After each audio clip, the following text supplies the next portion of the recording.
Hello प्यारे बच्चों, नमस्कार। कैसे हैं? और मैं प्रमोद आपका एक बार यूपी बोर्ड प्रमोद सर में आपका बहुत बहुत हार्दिक स्वागत एवं अभिनंदन करता हूं। तो आज की क्लास में हम बात कर रहेंगे यूपी बोर्ड क्लास 10th के लिए। और एक इम्पोर्टेंट प्रश्नावली है और यहाँ से हमारे एग्जाम में प्रश्न आता भी है। तो सबसे पहले मैं बात करूंगा आज की क्लास में कि एक हमारा चैप्टर है द्विघात समीकरण। और द्विघात समीकरण में एक इम्पोर्टेंट सवाल है। ये सवाल हर साल आता है और सवाल कहता है कि द्विघात समीकरण द्विघात समीकरण अगर अगर इसके मूल जो हैं अस्तित्व हैं। अगर मूल जो हैं इसके कैसे हैं? अस्तित्व हैं। कैसे हैं? अस्तित्व हैं। तो श्रीधराचार्य के सूत्र से इसका मान ज्ञात करो। ठीक है। तो सबसे पहले हम बात करें, एक सवाल है, बहुत फेवरेट सवाल है मेरे दोस्त। ये सवाल हर साल हमारे एग्जाम में आता ही आता है। और सवाल कुछ ऐसे है भाई। सवाल कुछ ऐसे है। सवाल क्या है? सवाल है 2x स्क्वायर माइनस के 7x और प्लस के 3। ये यूपी बोर्ड की परीक्षा में हर साल आता है। ये इंपॉर्टेंट सवाल है मेरे दोस्त। और जो मैं आपके लिए सवाल इस चैनल के माध्यम से कराऊंगा वो सवाल हमारे सभी सवाल इंपॉर्टेंट ही होंगे। कोई भी सवाल ऐसा नहीं होगा जो आपके एग्जाम में नहीं आया हुआ हो। तो यहाँ से हमारे एग्जाम में 101% सवाल आता है, कम से कम 3 से 4 नंबर में।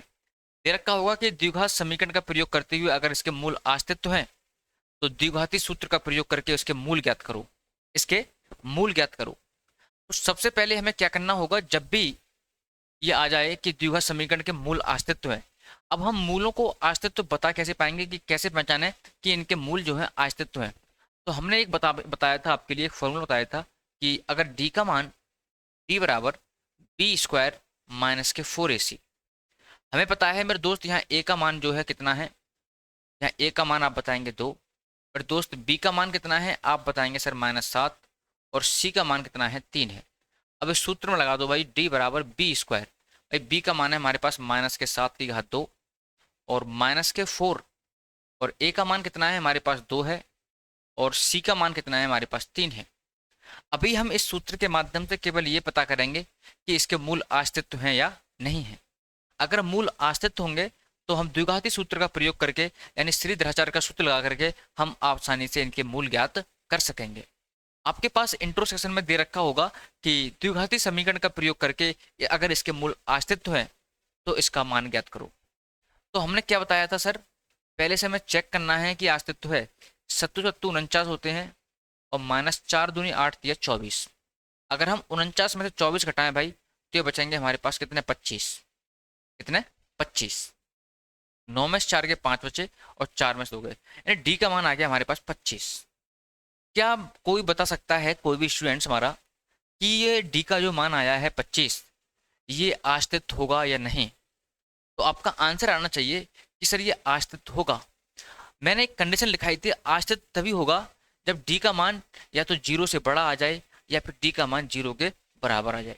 जब भी डी का मान भाई 0 से छोटा आएगा, जब भी डी का मान 0 से छोटा आएगा तो मेरे दोस्त आप समझ जाना कि ये संख्या जो है हमारे पास अस्तित्व नहीं होगी। इस कंडीशन में हमारा मान अस्तित्व होगा। यानी जब भी हमारे पास डी का मान जो है 0 से बड़ा आ जाएगा तो ये अस्तित्व होगा, या फिर डी के 0 के बराबर आ जाएगा तो हमारा अस्तित्व होगा।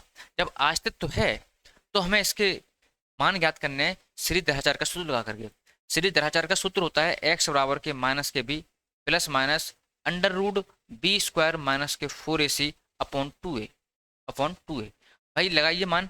b का मान कितना है आप बात करेंगे सर? b का मान जो है -7 है और ये माइनस के सूत्र का माइनस माइनस प्लस के 7 प्लस माइनस के भाई b स्क्वायर माइनस 4ac। भाई b स्क्वायर माइनस 4ac का मान जो आया है वो 25 आया है और बटे में 2a, और a का मान कितना है दोस्त? 2 है।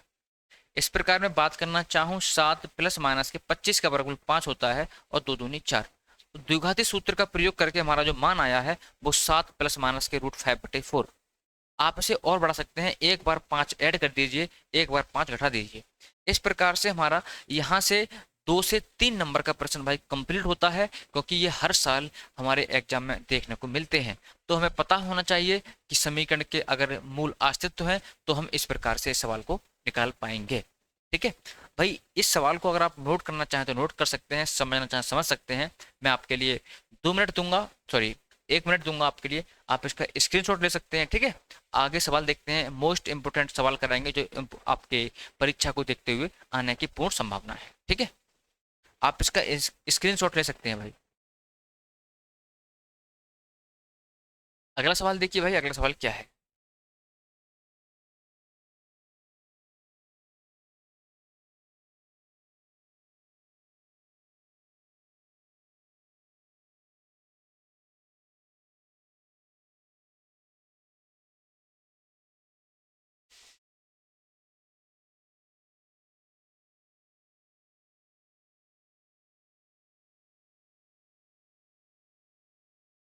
हाँ, अगला सवाल क्या है भाई। ऐसे सवाल आ सकते हैं हमारे एग्जाम में भाई। ठीक है, ऐसे सवाल हमारे एग्जाम में आ सकते हैं। देखिए, एक यूपी बोर्ड का सवाल है, यूपी बोर्ड का सवाल है भाई, और सवाल कुछ ऐसे है। यूपी बोर्ड की परीक्षा में आया हुआ सवाल है मेरे दोस्त, बहुत इंपॉर्टेंट सवाल है। और इसमें भी पूछा है कि सरल करके बताइए, और इसके द्विघात समीकरण के मूलों की प्रकृति बताइए कि इसके मूल कैसे हैं, आश्रित हैं या नहीं हैं। अगर आश्रित हैं तो द्विघाती समीकरण का प्रयोग करके इसके मूल ज्ञात करो। देखिए, सवाल कुछ ऐसे है भाई। हमारे पास एक संख्या दे रखी है x-2 और बटे में x+2। ये यूपी बोर्ड का सवाल है मेरे दोस्त, और प्लस के 3 × x+2 अपॉन x-2, और साथ ही क्या है, -4 = 0। ठीक, यहां से हमें इसका मान ज्ञात करना है। पर दोस्त, हम इसका मान कैसे निकाल पाएंगे। सबसे पहले हमें इस समीकरण को सॉल्व करना होगा, और समीकरण को सॉल्व करने के बाद तब हम इसके मान बता पाएंगे कि इसके मान सॉरी अस्तित्व हैं या नहीं है। सबसे पहले हम सॉल्व कराएंगे दोस्त, तो इसकी यानी x-2 अपॉन x+2 प्लस 3 ही गुणा करिए, 3x और प्लस 3 दूनी 6, और बटे में x-2, और ये -4 इधर आएंगे तो भाई +4। भाई क्रॉस मल्टीप्लिकेशन कर दीजिए, x की गुणा x में करिए x² हो जाएगा, x की गुणा 2 में करिए -2x हो जाएगा, -2 गुणा x में करिए -2x हो जाएगा, माइनस माइनस प्लस के भाई 2 दूनी 4 हो जाएगा। अब भाई इसकी गुणा इसमें करिए, ये हो जाएगा हमारे पास कितना, +3x² हो जाएगा। भाई 3 दूनी +6x हो जाएगा, +6x एकम +6x हो जाएगा, और +6 दूनी 12 और बराबर 4, बटे भाई नीचे नीचे वाले गुणा करिए, x की गुणा x में करिए भाई x² हो जाएगा, -2x की गुणा 2x में करिए, +2x एकम 2x हो जाएगा, और प्लस माइनस के माइनस 2 दूनी 4 हो जाएगा। और मेरे दोस्त इधर बचा हमारे पास क्या, बराबर में 4। अब हम बात करते हैं, -2x है, +2x है, दोनों हो गए हमारे कैंसिल, दोनों हो गए हमारे कैंसिल। आगे बात करते हैं भाई क्या है। हाँ, अब मेरे दोस्त बात करते हैं हम क्या, कि हमारे पास ये 3x² है, और ये 1x² है, ये हमारे पास 4x² हो गई। ठीक है भाई, ये 6x है और ये 6x है, हमारे पास 12x हो गए। भाई ये -2x है, ये -2x है, ये -4x हो गए, यानी 12x में से 4x हटा दो, तो भाई 12 में से 4 गए, हमारे पास 8x। भाई 12 और 4 हो गए हमारे पास +16, और बटे में भाई x² -4 बराबर 4/4। भाई क्रॉस मल्टीप्लिकेशन, 4x² एकम 4x² प्लस के 8x एकम 8x प्लस के 16 एकम 16, भाई 4x² एकम 4x² माइनस के 4 × 4 = 16। भाई 4x² भाई इधर आ गए, ये प्लस के इधर आएंगे माइनस के हो जाएंगे, भाई प्लस के 8x बचे, ये प्लस के बराबर, ये -16 है, ये +16 इधर आएंगे तो -16 हो जाएंगे। भाई 4x² से 4x² कैंसिल, भाई 8x बराबर -16 और -16 -32 भाई। ठीक है, x का मान 8 एकम 8, 8 × 4 = 32, यानी x का मान आ गया भाई -4, x का मान आ गया -4। तो यही हमारे इस प्रश्न का भाई आंसर हो जाएगा, यही हमारे इस प्रश्न का भाई आंसर हो जाएगा। सभी स्टूडेंट्स बताना भाई कि इसका आंसर सही आया या नहीं। ठीक।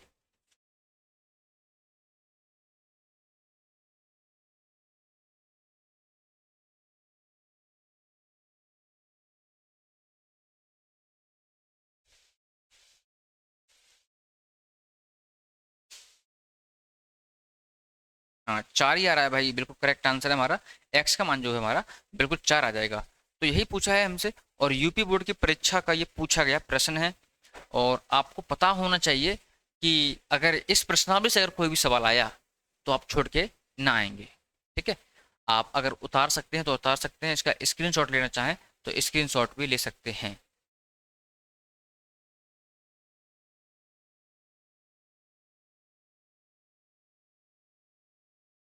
हाँ आगे बढ़ते हैं भाई।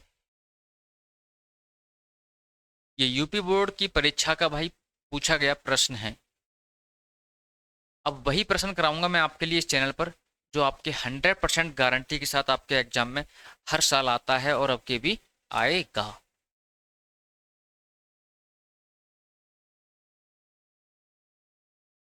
और सभी को सबसे पहले सूत्र आना चाहिए भाई, सभी स्टूडेंट्स को सूत्र तो भाई हर हालत में आने चाहिए कि सूत्र कैसे हमें बनाना है। आगे बात करता हूं भाई।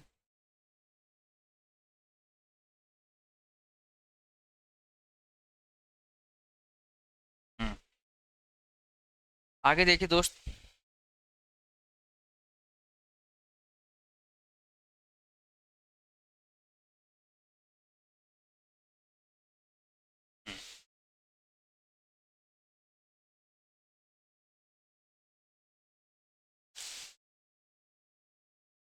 देखिए एक सवाल है यूपी बोर्ड का। यूपी बोर्ड का एक क्वेश्चन है मेरे दोस्त, और क्वेश्चन क्या कह रहा है? क्वेश्चन है कुछ ऐसे।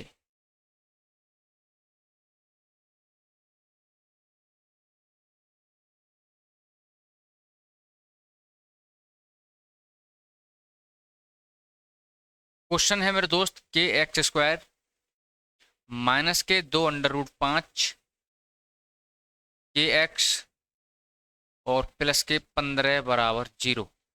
और ये क्वेश्चन जो है हमारा यूपी बोर्ड की परीक्षा में पूछा गया प्रश्न है। और हमसे कह रहा है इसमें के का मान ज्ञात करो, और कह रहा है द्विघात समीकरण में के का मान ज्ञात करो, इसके दो मूल बराबर हैं। इसके दो मूल बराबर हैं। जब भी हमारे पास दो मूल बराबर हो जाए, कह रहा है कि इसके दो मूल जो है क्या है, बराबर है। जब भी मूलों के बारे में बात हो, वो भी दो मूल बराबर हो, तुरंत आपके लिए इस कंडीशन पर आ जाना है कि डी बराबर के बी स्क्वायर माइनस के पूरे सी। जब भी मूल बराबर होंगे तो डी का मान हमारा जीरो हो जाएगा। जब तक हमारे पास डी का मान जीरो नहीं होगा तब तक हम इसमें के का मान नहीं निकाल सकते। एक कंडीशन होती है कि के का मान हम जब ही निकाल सकते हैं जब डी बराबर क्या हो जाएगा भाई, जीरो हो जाएगा। यानी जिस कंडीशन में डी बराबर जीरो हो जाएगा तभी हमारे ये क्या है, दो मूल बराबर होंगे। जब तक डी बराबर जीरो नहीं रखेंगे आप, तो आप उस कंडीशन में के का मान नहीं निकाल सकते। देखते हैं भाई, सवाल है हमारे पास डी बराबर बी स्क्वायर। मेरे दोस्त ये बी का मान होता है यहाँ से यहाँ तक। बी का मान दे रखा है हमारे पास कितना, 2√5 और के का होल स्क्वायर माइनस के 4। और ए का मान कितना है हमारे पास, के है, और 4a, सी का मान हमारे पास 15 है। अगर मैं बात करना चाहूँ, डी बराबर 2×2=4 गुणा पचम 25 का वर्गमूल हमारे 5 होता है, और भाई के का स्क्वायर माइनस 15×4 = 60 और के एकम के। मेरे दोस्त प्रश्नानुसार इसके जो दो मूल हैं, इसके दो मूल जो हैं वो क्या है, बराबर हैं। जब भी हमारे पास दो मूल बराबर आ जाएं उस कंडीशन में हम डी बराबर क्या लगाते हैं, जीरो लगाते हैं। ये डी बराबर जीरो क्यों लगा रहे हैं कि इसके मान दो बराबर हैं, इसके दो मूल बराबर हैं। ये सवाल में दे रखा है, हमसे के का मान पूछा है। के का मान हम जब भी निकाल सकते हैं जब डी बराबर जीरो आ जाएगा।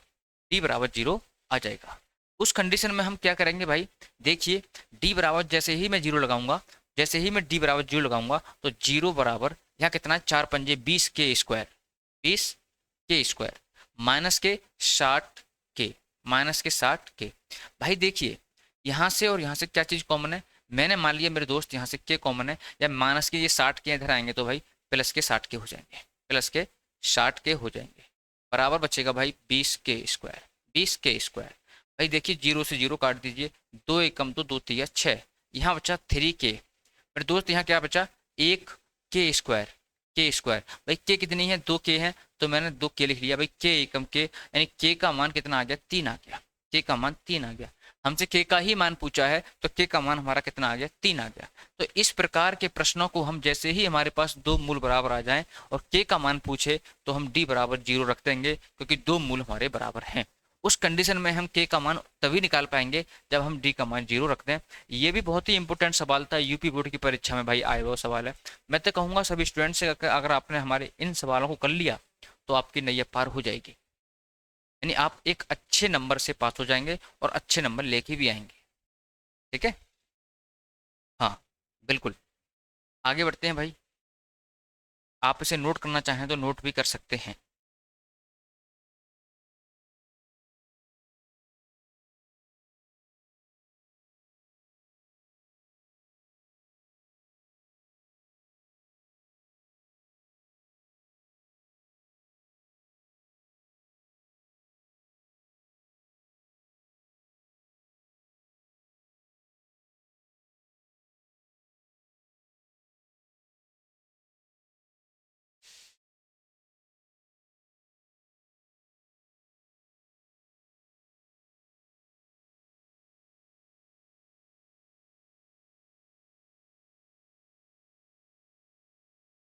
अब बात करते हैं हम विभक्तर के बारे में। हमने पढ़ा, द्विघात समीकरण में हमने पढ़ा, और द्विघात समीकरण से अगर सवाल आया मेरे दोस्त, तो जो हमने सवाल कराए हैं इन्हीं सवालों से आपका एक कोई ना कोई क्वेश्चन फंस जाएगा।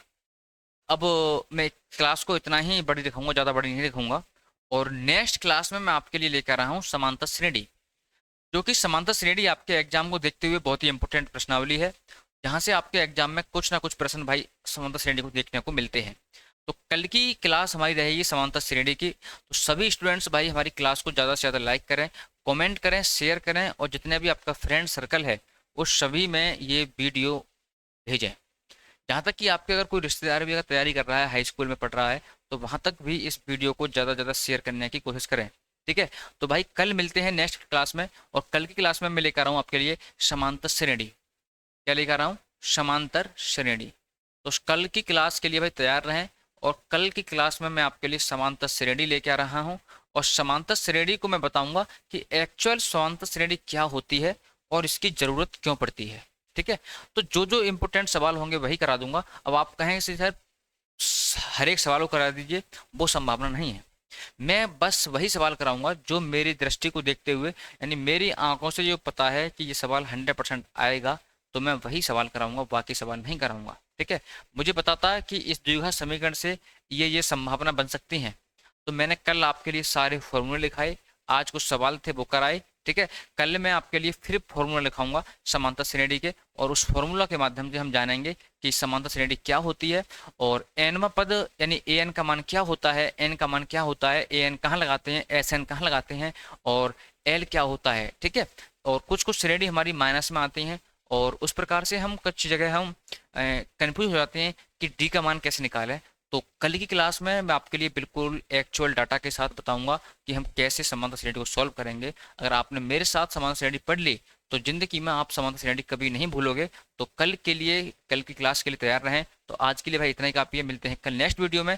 तब तक के लिए भाई जय हिंद और जय भारत।